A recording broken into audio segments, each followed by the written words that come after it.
Hey everyone, welcome to the show.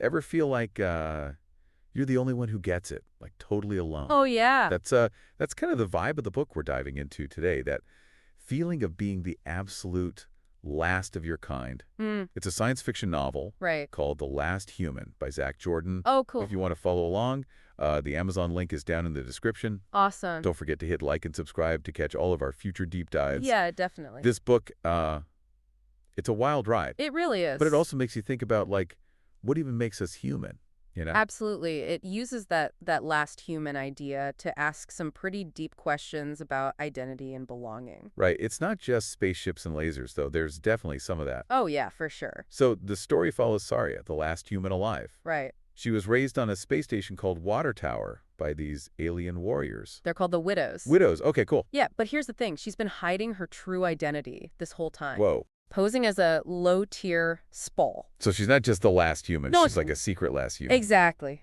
Double the isolation. What's this about intelligence tiers? Oh, that's crucial to how this whole world works. Okay. See, the galaxy is connected by this superintelligence called the network, Uh-huh. and it assigns each species like a tier Oh, wow. based on how smart they are, supposedly. So like a galactic ranking system. Pretty much, your tier determines everything, your legal rights, your social standing. Even like what tech you can use. Exactly. Kind of like a caste system, but for your brain. Yeah, you could say that. And since Sarya's pretending to be this low-tier Spaal, Mm-hmm. she's constantly hitting these walls. Right. Like, there's this scene where she's on a class trip, and Yeah. they literally won't let her into this high-tier learning center. Just because of her assumed intelligence level. Yep. Ouch. That must be so frustrating. Oh, it is. It really makes you think about the limitations we put on each other, even in our own world. Right? Like, who are we to decide someone's potential? Yeah, and that theme of hidden potential. Yeah. It isn't super important as the story goes on. I bet. So Sarya eventually finds out she's human, Uh-huh. and she has to escape from Watertower. With her adoptive widow on. Right. And then Watertower blows up. Yeah, it's this crazy accident with a shipment of ice. Ice. In space. Long story, but yeah, it leaves Sarya and her mom stranded. Talk about a bad day. Right. Talk about a trial by fire. Seriously. It's a huge turning point for Sarya, though. Like, she loses everything she knows. Her whole world. And later, even her mother. Oh, wow. But it also sets her on this completely new path. A new prof. That's when she runs into Observer. Yeah, this multi-bodied alien intelligence. Okay. He rescues her. And gives her the memory vault. Exactly. It's this device loaded with memories of humans from Earth. Whoa. So she's getting like a crash course in It's humanity. not downloaded memory. Downloaded memories. That's crazy. Yeah, it is, and it really makes you think about the power of memory itself, Imagine experiencing someone else's life, their knowledge, their feelings. Like firsthand. Yeah, it's like a shortcut to understanding your heritage. So she's learning what it means to be human, but through these memories. Right. Wild. And it's not just that. Combine that with her widow upbringing. Uh-huh. She starts developing some pretty unique abilities. Like what? Oh, well, think about it. She's got combat skills from a warrior culture, Right? plus these insights from the memory vault. Okay. And she can even control drones with her mind. Drones, like little flying ones. More like weaponized robots, but yeah. Whoa. So she's like a blend of nature and nurture. Exactly. Okay, now things are getting interesting. Oh, yeah. We've got a super-powered last human on the run. And that's just the beginning. I can't wait to hear what happens next. Well, she gets caught up in this whole conflict Oh. between the network and this hidden human civilization. Hidden human civilization. What? Yeah, they somehow escaped the network's control. How is that even possible? I thought the network, like, ran everything. That's what makes it so interesting, right? Makes you question what the network is really all about. Good point.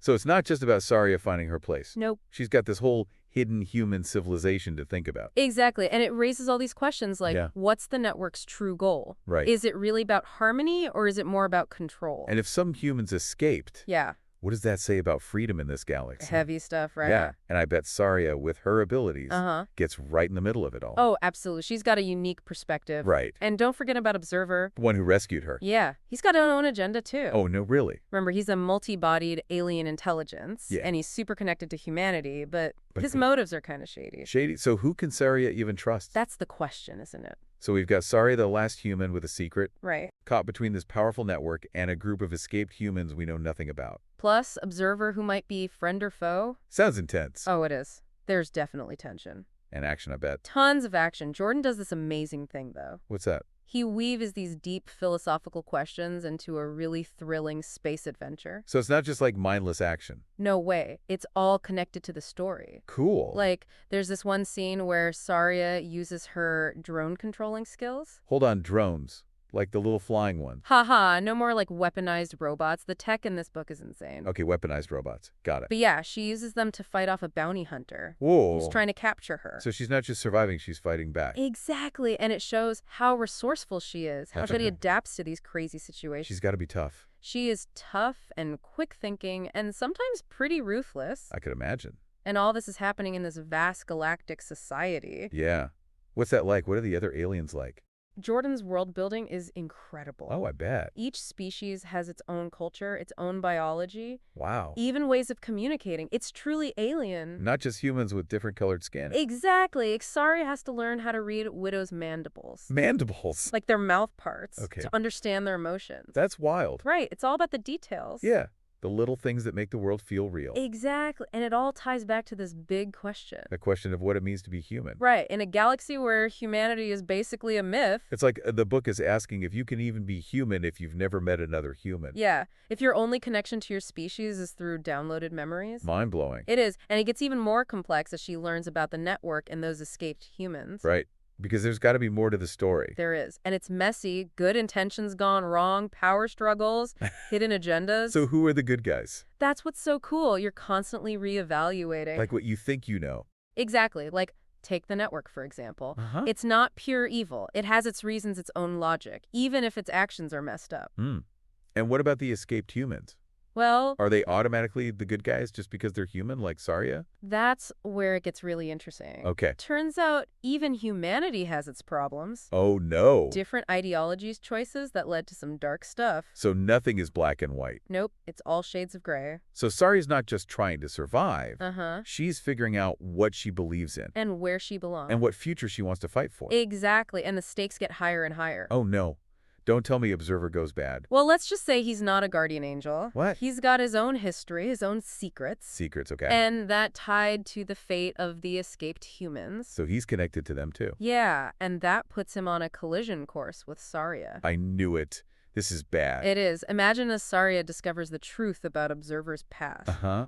And his role in the events that shaped the escaped humans. What? It shatters her trust completely. Oh, man. She has to face this harsh reality. Yeah. Even allies can have their own agendas. Betrayal. It is. But this is where Sarah's strength shines through. How so? She realizes she can't depend on anyone else. She's got to go it alone. Pretty much. She has to make her own choices. And fight for what she believes in. Exactly. And that fight takes her right to the heart of the network. To the network itself. Yep. To a place where reality is basically up for grabs. What does that even mean? Is it like the Matrix? It's even weirder than that. Okay. Jordan creates this mind-bending landscape where the physical and virtual are all mixed up. Wow. And powerful intelligences can literally shape reality with their thoughts. So anything is possible. But the stakes are higher than ever. This is going to be epic. So what happens?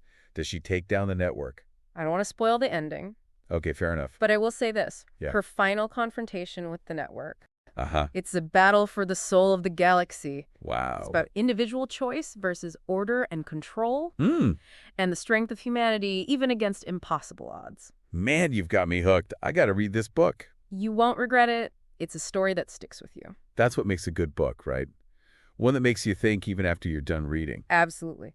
But before we wrap up, Yeah. I'm curious what stood out to you most? What really got me? There's a lot to choose from. I think for me, it's how Jordan balances Sarya's personal journey with this huge galactic conflict. Yeah.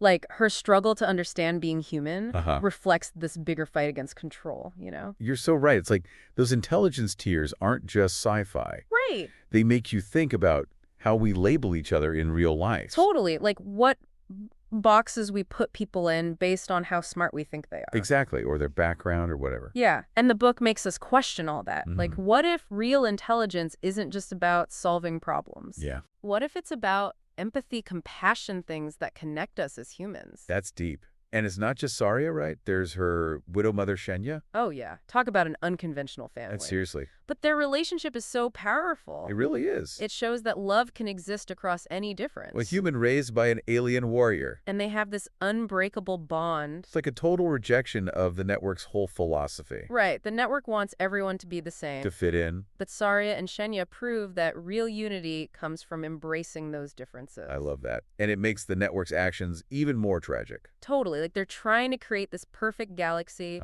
but they end up destroying the things that make life worth living. Individuality, culture, freedom. Exactly. It's a good reminder that even with good intentions, you can still mess things up, especially with that much power. Power is definitely a tricky thing in this book. For sure. And not just with the network, even the escaped humans. Yeah. They struggle with power too. There are betrayals decisions made out of fear. And those decisions have consequences. Big ones. So even though Sarya's the last human, she's not the only one facing these tough choices. Everyone has to deal with the weight of their act. Exactly, and I think that's what makes the story so relatable. Yeah. It's not just some fantasy. It reflects real challenges we face as humans. Like, how do we deal with power imbalances? Right, or balance our needs with the needs of others. How do we create a fair future for everyone? Those are big questions. But you're right. They're all there in the book. Woven into this awesome space adventure. Jordan manages to do it all, doesn't he? He does. He keeps you on the edge of your seat. Totally. But he also makes you think. It's like he's saying, even in a galaxy full of aliens and crazy tech, it all comes back to the human heart. Exactly. And that's what I find so hopeful about The Last Human. Me too. It's about survival, but it's also about the strength of the human spirit. Our ability to love, to connect, to make a difference. Even when things seem impossible. It's not just a depressing dystopia. No way. There's hope there, a belief that even the last human can change things. And maybe that's the biggest takeaway. What do you mean? No matter how alone we feel, no matter how hard things get, Yeah. we always have the power to choose to act, to make a difference. That's beautiful. I think that's the perfect way to end our deep dive. I agree. But before we go, I want to hear from you, our listeners. Yes. What parts of The Last Human resonated with you? What questions did it make you ask? Head over to the comments and share your thoughts. We love hearing from you. I'm especially curious about your reactions to Sarah's final decision. Oh yeah, big decision. Was it a victory, a sacrifice, something else entirely? Let's discuss. And if you enjoyed this deep dive, don't forget to like and subscribe for more explorations of awesome books and ideas. We'll see you next time. Until then, keep reading, keep questioning, and keep diving deep. And remember, like Sarah shows us, even the smallest of beings can change the universe. Mm. All of those things.